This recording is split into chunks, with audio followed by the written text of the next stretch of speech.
Hit TV YouTube channels లో మీ వ్యాపార ప్రకటనలకు మరియు ప్రమోషనల్ ఇంటర్వ్యూస్ కోసం వెంటనే సంప్రదించండి. హిట్ టీవీ యూట్యూబ్ ఛానల్స్ లో మీ వ్యాపార ప్రకటనలకు మరియు ప్రమోషనల్ ఇంటర్వ్యూస్ కోసం వెంటనే సంప్రదించండి. ఒక మాట, చిన్న మాట ఇది. ప్రతిసారి జగన్మోహన్ రెడ్డి నేను మీకు మంచి చేస్తుంటే ఓటేయండి అన్నాడు. మంచి చేయలేదు కాబట్టి ఓటేయలే, ఓడిపోయాడు. ఇంకా దానికి no more questions, no more answers. నేను మీ కుటుంబాల్లో మంచి చేస్తుంటే ఓటేయండి అన్నాడు, ఓటేయలే, ఎందుకంటే మంచి చేయలే. రెండో పాయింట్, నీ బిడ్డ 99% అన్నీ కంప్లీట్ చేశాడు అన్నాడు. నేను ఈరోజు ఒక మాట చెప్తున్నా, 99% అన్నాడు, మిగతాది 1% ఉంది కదా, ఆ 1% ఏమనుకుంటున్నారు? ఏమన్నా సంపూర్ణ మద్యపాన నిషేధం అన్నావు, మరి చేయలేదంటే అదే 1% అంటాడు, అదే 1% అంటాడు. టిట్కో ఇల్లు ఇస్తా అన్నావు అంటే అదే 1% అంటాడు. తర్వాత వచ్చేసి పోలవరం ప్రాజెక్టు ఫినిష్ చేస్తా అన్నావు కదా, అదేదన్నట్టే నేను చెప్పాను కదా 1% చేయలేదని, అదే 1% అంటాడు. ఏదైతే మేనిఫెస్టో పెట్టి ఏదైతే మెయిన్గా చేయలేదో అవన్నీ ఆ 1% రోజులు చూసారా, ఆ 1%లో దోసేస్తాడు. అంటే ఒరిజినల్ చెప్పాల్సింది ఏంటంటే చేసింది 1%, చెయ్యనివి 99%. బిడ్డ బటన్ నొక్కితే నేరుగా అన్నాడు.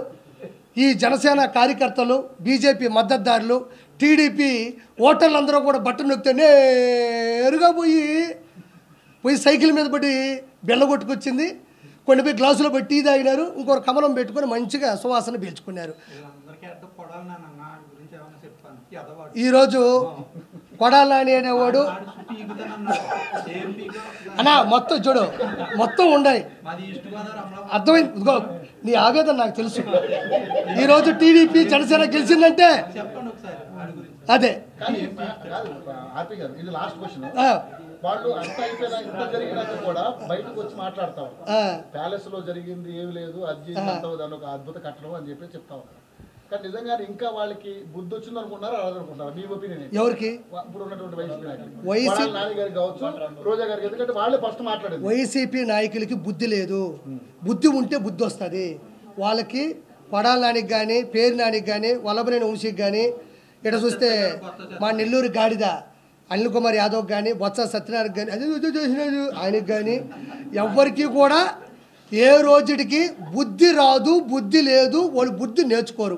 బుద్ధి ఉన్నవాడెవడు వైఎస్ జగన్మోహన్ రెడ్డి ప్రభుత్వంలో ఉండడం. బుద్ధి లేని వాళ్ళే వైఎస్ జగన్మోహన్ రెడ్డి ప్రభుత్వంలోనే ఉంటారు. వాళ్ళు ఎప్పటికీ తెలుసుకోరు. ఒకటి గుర్తుపెట్టుకోండి, మనం రోబో ఫస్ట్ పార్ట్ చూసాం, రోబో 2.0 చూసాం. చిన్న రోబోలు వస్తాయి అంటే కదా అని, అదేనా 2.0.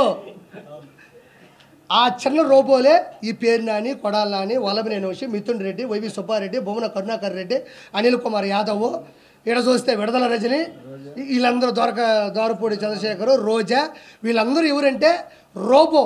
పెద్ద రజనీకాంత్కి చిన్నవి ఉంటాయి చూడు, వీళ్ళందరూ. అతని బుద్ధి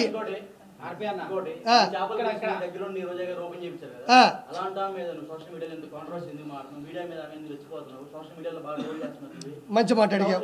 నేను చెప్దాం అనుకున్నా, మర్చిపోయావు, నువ్వు గుర్తు చేసావు, నీకు సంత ధన్యవాదాలు. సరే ఒక మాట చెప్తా, చెప్తా వస్తున్నా. ఇక్కడ చాలా రేట్లు ఉన్నారు. ఒక పాయింట్ అన్నా వాడు చెప్తా, గుర్తుపెట్టుకోండి. సైలెన్స్ అన్న, ఒక పాయింట్ చెప్తున్నా. ఆర్కే రోజాని నేను రోజమ్మ అన్న సందర్భాలు ఉన్నాయి, రోజా మేడం అన్నాను. నేను చాలా సందర్భాల్లో పొగిడాను. ఎక్కడి వరకు?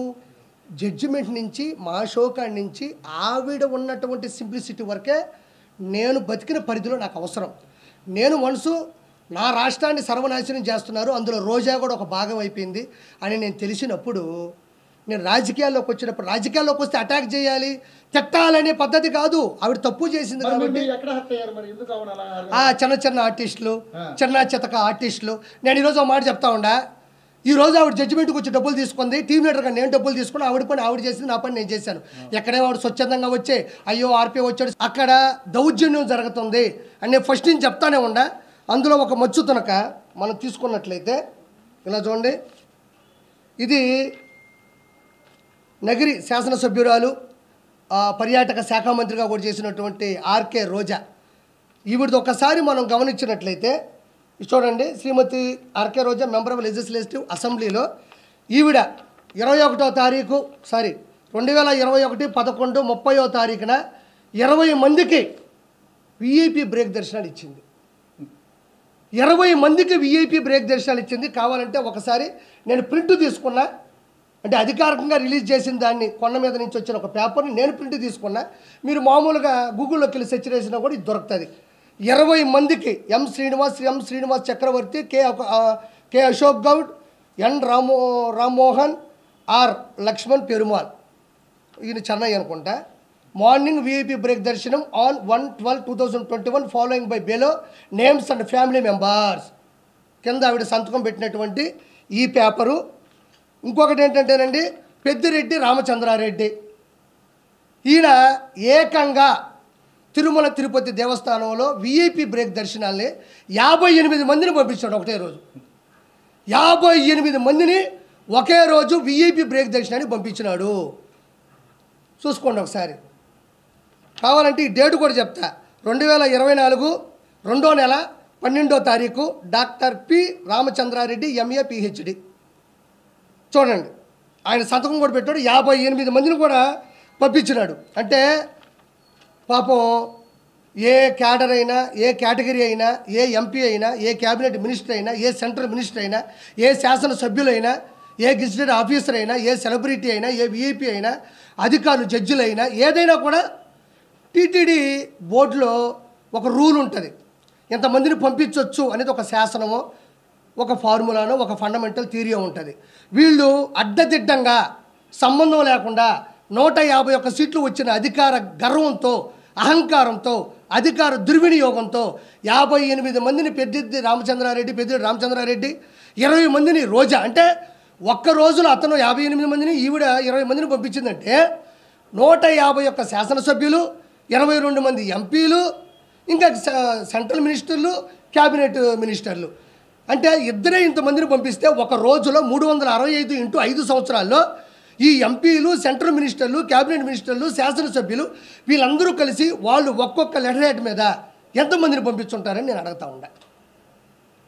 ఒక రోజులో 20 విఐపి బ్రేక్ దర్శనాలు పంపిస్తే, ఒక పెద్దిరెడ్డి రామచంద్రారెడ్డి 58 మందిని పంపిస్తే ఒక్క రోజులో అలా 365 × 5 ఉన్న ఈ 100 రోజుల్లో ఒక్కొక్కరు శాసనసభ్యులు వీళ్ళందరూ ఎంతమందిని పంపించారో ఒకసారి ఆలోచించండి. ఇదంతా ఎందుకు చెప్తున్నానంటే, పోయినారు, దేవుని దర్శించుకున్నారు, అయిపోయింది. కానీ ముఖ్యంగా గమనించాల్సింది ఏంటంటే